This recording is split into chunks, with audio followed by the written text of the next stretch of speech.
Good morning, friends, and welcome back to the channel. So today we've come to the county of Warwickshire again, and behind us you can see the wonderful Baddesley Clinton. This house is known to be a survivor amongst historic houses. We're going to take you inside and show you some of the wonderful features. Would you like to come and take a look? Let's go.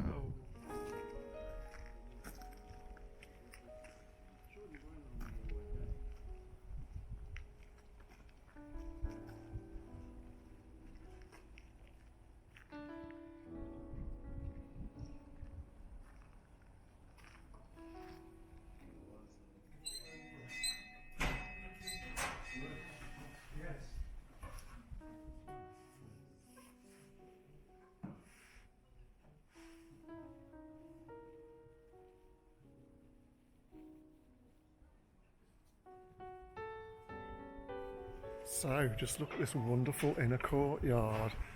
You can tell it's not changed for, well, probably centuries. So we're just going to go inside the house now and take a look. Exploring this house is fun, even without the history. The setting is just picture perfect. That said, we're going to tell you the story of one of the former owners, Nicholas Brome, and why he demanded to be buried standing up in the doorway of the church at Baddesley Clinton.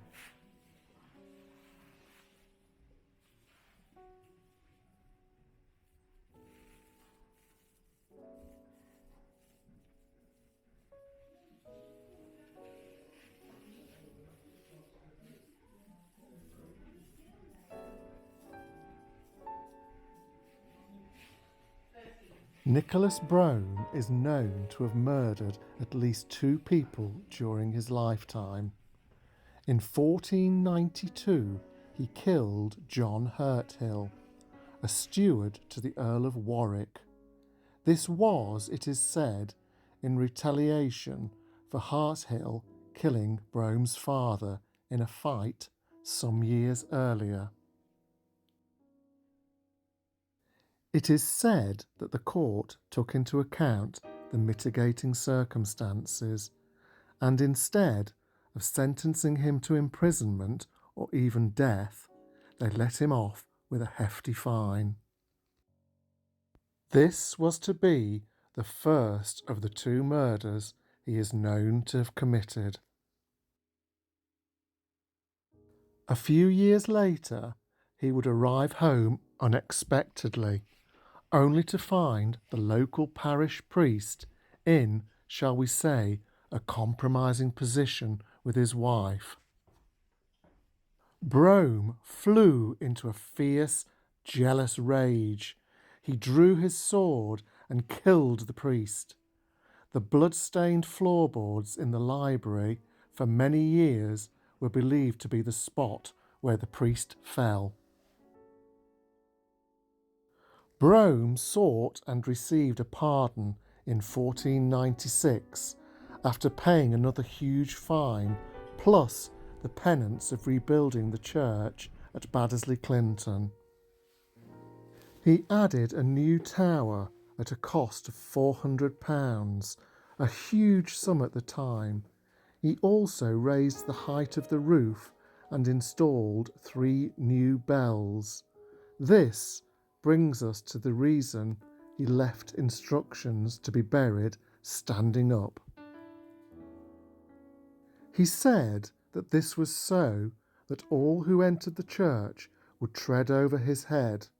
This was so that he could enter the kingdom of heaven.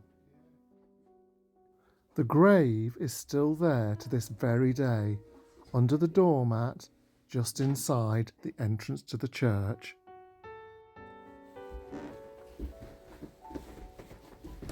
The house we see today has Saxon origins, but no buildings remain from that time. However, there are parts dating back to the 12th century, the moat being added in the 14th century. Along with many houses of the time, you will find priest holes at Baddesley Clinton, along with the most remarkable creaky floorboards.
But in those days, it's doing the same. 1605, November the 5th, you know what happened then? Gunpowder plot goes wrong. Guy Fawkes faces the music down in London, all the rest of them get out of there and they all head north. They come through Warwick, stop at Warwick Castle to get some food. Owen gets taken down and he dies on it. So they shouldn't actually go over the torture.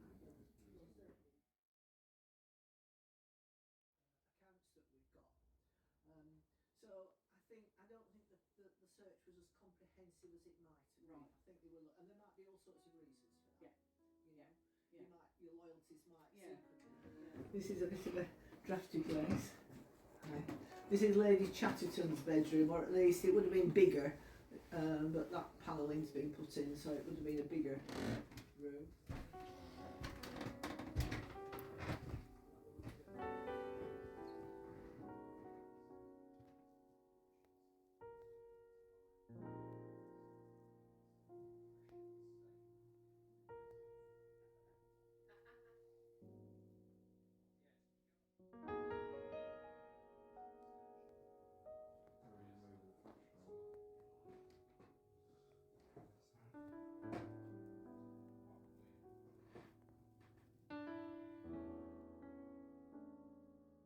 So this is a magnificent old room, absolutely drenched in history, isn't it, this place? Very cold in here today though, isn't it? It is. By bombs, by bombs you get off with minor offences, isn't it? Stealing and stuff. You've got bombs and pay you up for your mattress and toilets. So what's the old bookcase there? It's the rest of the fireplace.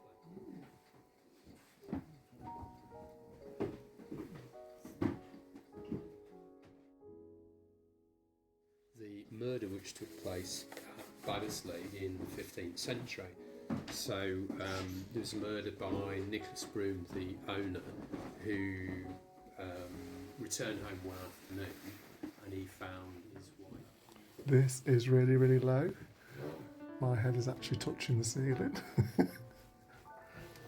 And a steep little staircase back down. So that was a fascinating little tour around Baddesley Clinton inside, and some interesting stories from the volunteers in there. We're going to take a look around the gardens now. We've never actually taken a look at the main garden outside before. It looks really quite nice, so let's go and take a look.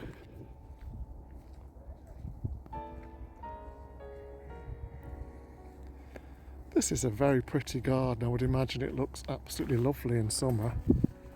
Nice big flat lawn there. I think they're possibly fruit trees. But you get a great view of the back of the house here.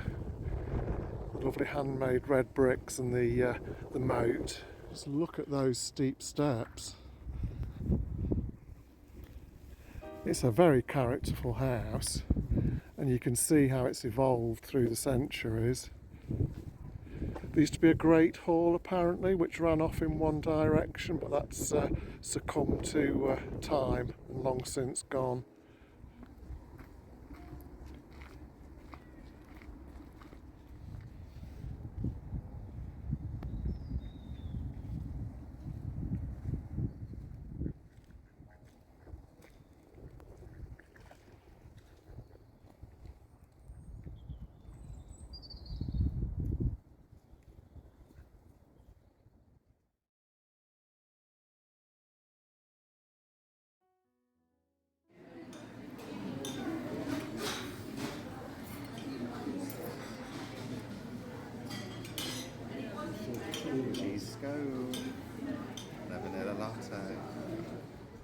Well, that concludes our little tour of Baddesley Clinton. It does. We really enjoyed that, didn't we? Yeah.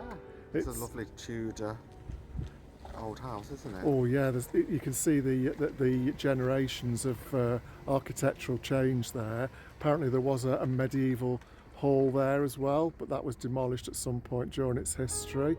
But we really enjoyed that, and we hope you enjoyed looking around with us as well. If you did, Give us a like, subscribe, comment and ring the bell. and drop your comments below. As ever, we love to hear from you guys. We hope the video found you well, and we'll look forward to seeing you next time. Thank you. Bye-bye. Bye.